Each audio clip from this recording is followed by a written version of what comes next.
Χαίρετε φίλες και φίλοι, καλώς ορίσατε στην τηλεοπτική μας παρέα. Συνεπής όπως πάντα το Σαββατοκύριακο με πολλά και ενδιαφέροντα θέματα από την καθημερινότητά μας. Άνοιξα την ιατρική ατζέντα για το πρώτο μέρος της εκπομπής και θα μιλήσουμε για ένα θέμα που ναι μεν ιατρικό, επηρεάζει σίγουρα όμως την καθημερινότητά μας και την ποιότητα της ζωής μας. Θα μιλήσουμε για την γαστροϊσοφαγική παλινδρόμηση και πώς οι άνθρωποι κάνουν υπομονή με αυτή την κατάσταση που βιώνουν. Σχεδόν το έχουν συνηθίσει να ζουν με αυτό το πρόβλημα. Πρέπει όμως να το πάρουν απόφαση, να το θεραπεύσουν, γιατί έχει πολλές και σοβαρές συνέπειες όλο αυτό. Επιτρέψτε μου να σας συστήσω τον σημερινό μας καλεσμένο για να συνεχίσουμε να αναλύσουμε λίγο το σημερινό μας θέμα. Καλωσορίζω τον ιατρό χειρουργό Χάρη Κωνσταντινίδη. Είναι διδάκτορας της Ιατρικής Σχολής του Αριστοτελείου Πανεπιστημίου Θεσσαλονίκης, μετεκπαιδευμένος στη ρομποτική, λαπαροσκοπική και ογκολογική χειρουργική. Έχω πάρα πολλά να πω για τον γιατρό. Έχει ένα πολύ μεγάλο βιογραφικό. Ας τον καλωσορίσω πρώτα. Καλώς ορίσατε, αγαπητέ γιατρέ. Γεια σας, καλημέρα. Ευχαριστώ πάρα πολύ για την πρόσκληση. Σας ευχαριστώ για τα χιλιόμετρα που κάνατε να έρθετε από τη Θεσσαλονίκη μέχρι την Λαμία. Μην το συζητάτε. Ιδιαιτέρως. Μην το συζητάτε. Όπου και αν χρειαζόταν θα ερχόμουν, να είναι ιδιαίτερη χαρά να βρίσκομαι κοντά σας. Και επειδή μιλώντας είχαμε την ευκαιρία να γνωριστούμε και λίγο καλύτερα, μου δίνετε την εντύπωση ενός ανθρώπου που είναι πάρα πολύ θετικός, να βοηθήσει με αυτά που θα μας πει, να μας διαφωτίσει, μιλάτε με απλό κατανοητό λόγο και έχω την αίσθηση ότι μακριά από εντυπωσιασμούς πραγματικά προσπαθείτε να συμβουλεύσετε σωστά τους ασθενείς σας. Σας ευχαριστώ πολύ. Η καινούργια γενιά των γιατρών είναι πάρα πολύ διαφορετική από αυτό που είχαμε συνηθίσει στην εποχή των παππούδων και των πατεράδων μας. Πλέον ο γιατρός δεν είναι κάτι απόμακρο που έχει ένα μύθο μπροστά του, είναι δίπλα και γύρω του, είναι δίπλα στον ασθενή, συζητάει μαζί του, το εξηγεί. Συναποφασίζουν για τη στρατηγική και την τακτική της θεραπείας και σε αυτό φυσικά μεγάλο ρόλο παίζετε και εσείς με την ενημέρωση, καθώς επίσης και το ίντερνετ και τα μέσα μαζικής ενημέρωσης που δίνουν τις πληροφορίες στον κάθε ασθενή. Αρκεί αυτές οι πληροφορίες να είναι έγκυρες και απομαγνητοφωνημένες από το στόμα του ειδικού, Πάντα. Μερικές φορές γίνονται και επικίνδυνα τα πράγματα, αν η πηγή δεν είναι που βλέπουμε γενικά στο διαδίκτυο δεν έχει γραφτεί προσωπικά για μας, οπότε θα πρέπει να υπάρχει πάντα το φίλτρο του ειδικού για να μας δώσει τις λεπτομέρειες και τις πληροφορίες εξατομικευμένα πλέον στον κάθε ασθενή. Πάμε να ξεκινήσουμε με το θέμα μας, γιατί από την εμπειρία μου και από την ιατρική εκπομπή, όποτε συζητάω το συγκεκριμένο θέμα, υπάρχει τόσο μεγάλη ανταπόκριση τηλεθεατών να κάνουν ερωτήσεις, να ζητήσουν πληροφορίες. Η γαστροϊσοφαγική παλινδρόμηση πραγματικά είναι κάτι τόσο σύνηθες. Είναι κάτι πάρα πολύ συχνό. Υπολογίζεται ότι περίπου το 50% του γενικού πληθυσμού, δηλαδή του συνόλου, θα βιώσει τουλάχιστον μια φορά στη ζωή του έντονα γαστροϊσοφαγική παλινδρόμηση. Και να εξηγήσουμε τι ακριβώς είναι. Φυσικά. Η γαστροϊσοφαγική παλινδρόμηση είναι η παλινδρόμηση όταν αισθάνεται δηλαδή ο ασθενής ότι ανεβαίνουν το φαγητό και ξυνήλες, το γαστρικό οξύ μέσα στον ισοφάγο. Το αισθάνεται σαν ενόχληση πίσω από το στέρνο, μπορεί να φτάσει ακόμα μέχρι και το φάριγγα σαν ξυνή αίσθηση, σαν οξύτητα.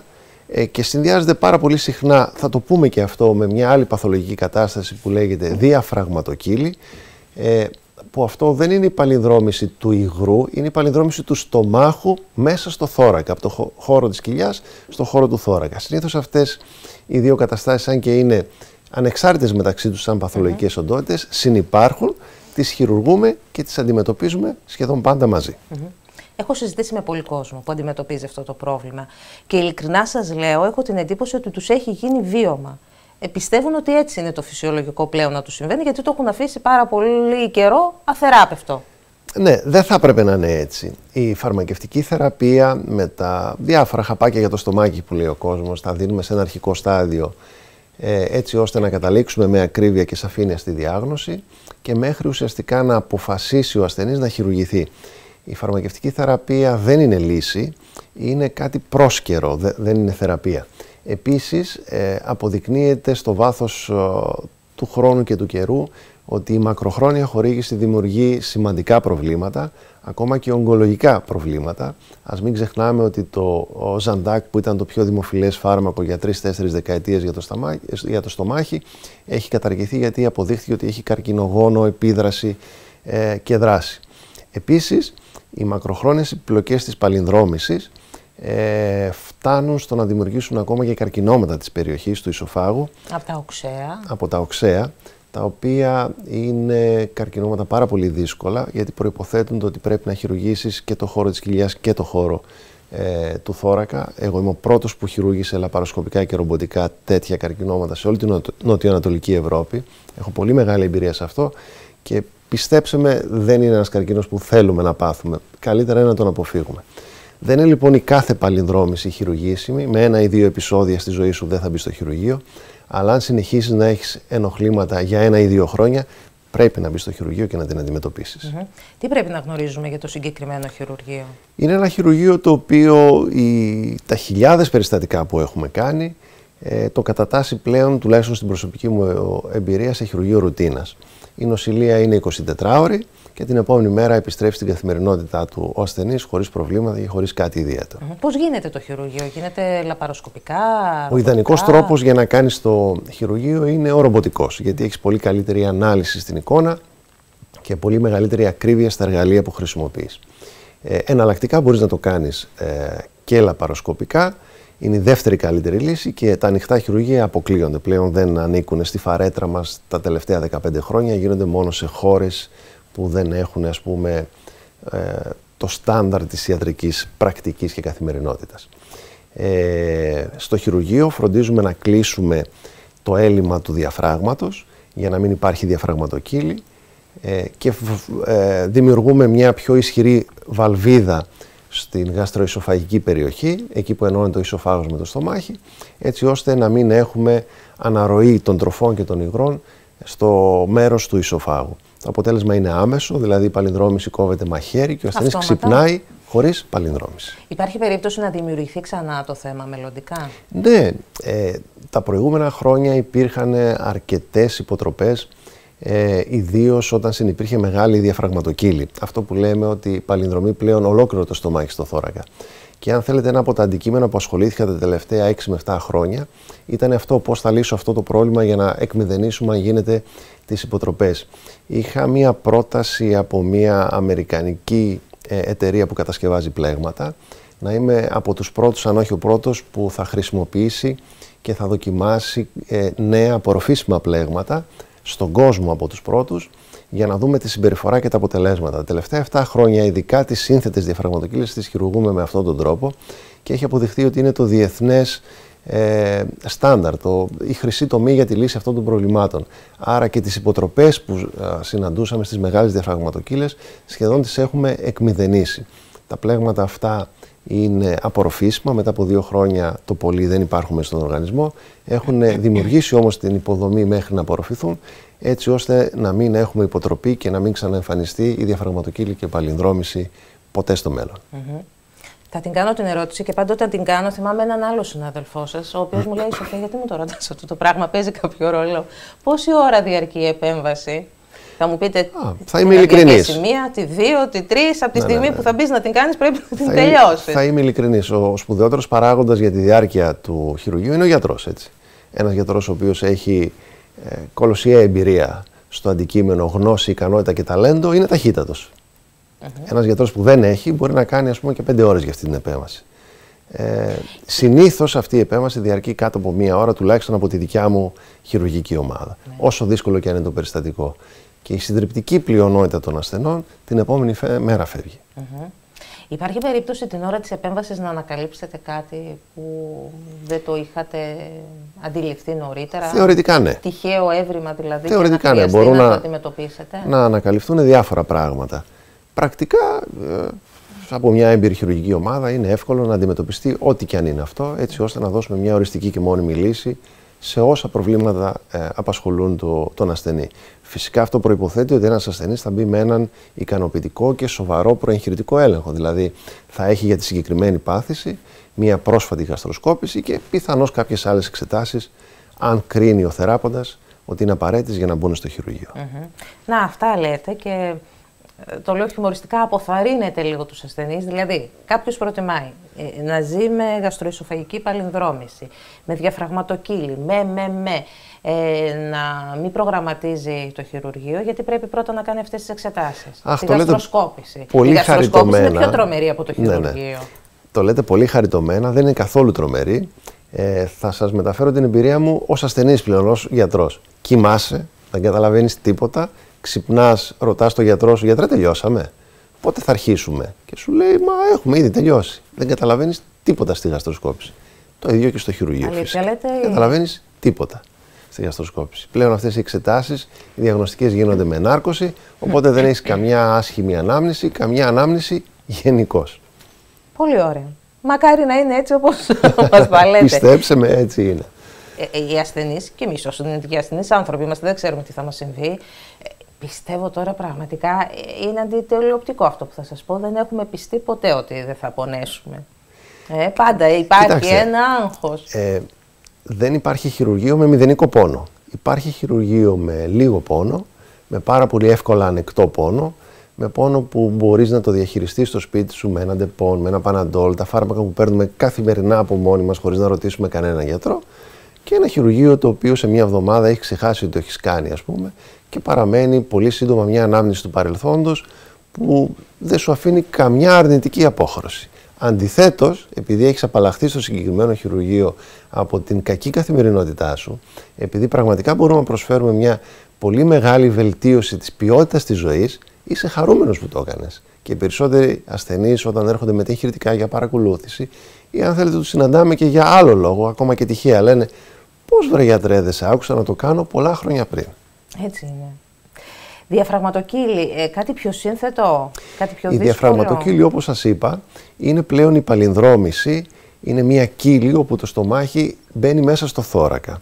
Οι συνήθεις μορφές της είναι μικρές διαφραγματοκύλες. Αλλά υπάρχουν και περιπτώσεις που θεωρούνταν μέχρι πρόσφατα, πριν εισάγουμε πλέον στην παγκόσμια επιστημονική κοινότητα τη χρήση των συγκεκριμένων πλεγμάτων, θεωρούνταν ανεγχείρητες. Πλέον είναι χειρουργήσιμες.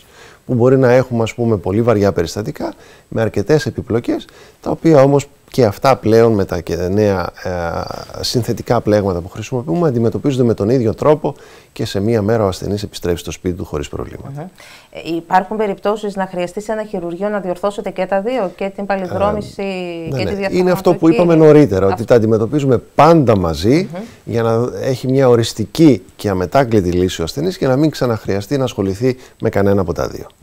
Πιθανές επιπλοκές στη διάρκεια του χειρουργείου? Πιθανές επιπλοκές θα έλεγα ότι είναι μάλλον άγνωστες για εμάς. Είναι τόσο μικρή η πιθανότητα να σε απασχολήσει κάτι ουσιαστικό που πρακτικά θα έλεγα ότι δεν έχουν κάποια αξία να τα αναφέρουμε. Όλα αυτά προϋποθέτουν βέβαια ότι οι επεμβάσεις γίνονται από απόλυτα εξειδικευμένους χειρουργούς με πολύ μεγάλη εμπειρία, εκπαίδευση, γνώση και ικανότητα. Δεν είναι επεμβάσεις οι οποίες μπορούν να γίνουν από το μέσο χειρουργό παντού. Όχι, είναι πολύ λίγοι άνθρωποι που έχουν πολύ μεγάλη εξειδίκευση και στα χέρια αυτών των ανθρώπων οι επεμβάσεις αυτές είναι ρουτίνας.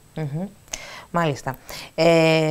Οι ασθενείς, όπως μου είπατε, την επόμενη του χειρουργείου επανέρχονται κανονικά, βλέπουν δηλαδή τα αποτελέσματα της επέμβασης αμέσως, δεν χρειάζεται να περάσει. Με το που ξυπνάνε από το χειρουργείο έχει κοπεί η παλινδρόμηση μαχαίρι. Είναι από τις περιπτώσεις δηλαδή που βλέπεις τη διαφορά εκείνη τη στιγμή, με το που νιώθεις από την πρώτη μέρα. Το πρόβλημα, για να καταλάβω καλύτερα, είναι ανατομικό? Δημιουργήθηκε από κακές συνήθειες? Τι μας δημιουργεί? Κοιτάξτε να δείτε, στις πολύ λίγες περιπτώσεις που η παλινδρόμηση είναι συγγενής, δηλαδή είναι από τη βρεφική ηλικία, δεν έχει αναπτυχθεί ο σφικτηριακός μηχανισμός στην περιοχή του κατώτερου ισοφάγου, όπου συγκρατεί πλέον τις τροφές και τα οξέα κυρίως μέσα στο στομάχι. Μεγαλώνοντας, μετά την τρίτη δεκαετία της ζωής, δηλαδή μετά τα 30, θεωρείται ότι είναι μια εκφυλιστική διαδικασία που προκαλείται από μόνη της μεν χωρίς αιτία, αλλά με την πάροδο των ετών. Υπάρχει δηλαδή μια σχετική προδιάθεση στον οργανισμό. Τα ενοχλήματα, χωρίς να πω ότι οφείλεται εκεί η παλινδρόμηση, τα ενοχλήματα γίνονται περισσότερα και πιο εύκολα αντιληπτά όταν έχουμε μεγάλες αυξομοιώσεις βάρους, ειδικά όταν βάζεις πολλά κιλά, όταν έχουμε αύξηση της ενδοκιλιακής πίεσης, είτε από χρόνια δυσκολιότητα, από δυσουρία, είτε από πολύ στενά ρούχα τα οποία τα φοράς καθημερινά. Έχει σχέση η διατροφή, ειδικά του δυτικού τύπου, για παράδειγμα και το ποτό και το αλκοόλ, καθώς επίσης και τα προϊόντα ζύμης, οι πίτες ενοχλούν αρκετά τους ασθενείς. Και φυσικά, όπως είπαμε, η πάροδος των χρόνων δημιουργεί αυτή την εκφύλιση στο σφιχτήρα.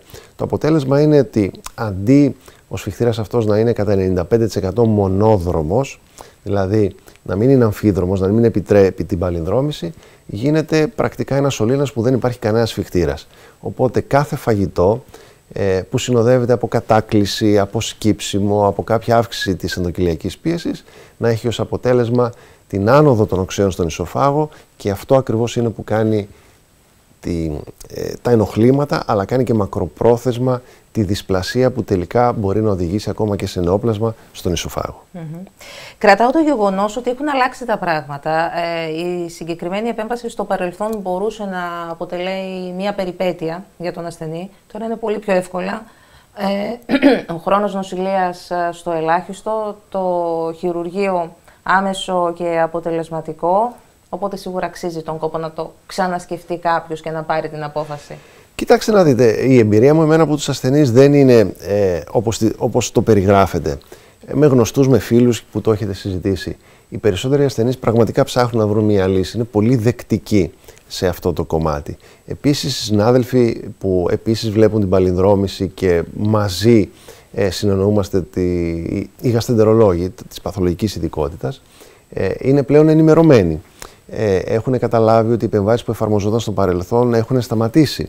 Δεν μιλάμε για ανοιχτή χειρουργική, μιλάμε για ελάχιστα επεμβατική χειρουργική, μιλάμε για αυτούς που ξέρουν και μπορούν ρομποτική χειρουργική. Οι συνθήκες του χειρουργείου έχουν αλλάξει πάρα πολύ, η αποτελεσματικότητα έχει ανέβει κοντά στο 99%, οπότε γενικά και οι γιατροί που βλέπουν την παλινδρόμηση παθολογικών ειδικοτήτων τύπου γαστρεντερολόγοι, αλλά και οι ασθενείς, όντας ενημερωμένοι από εκπομπές σαν τις δικές σας από το διαδίκτυο, είναι δεκτικοί στην εφαρμογή της θεραπείας. Δεν είναι αρνητικοί. Τουλάχιστον αυτή είναι η δικιά μου εμπειρία.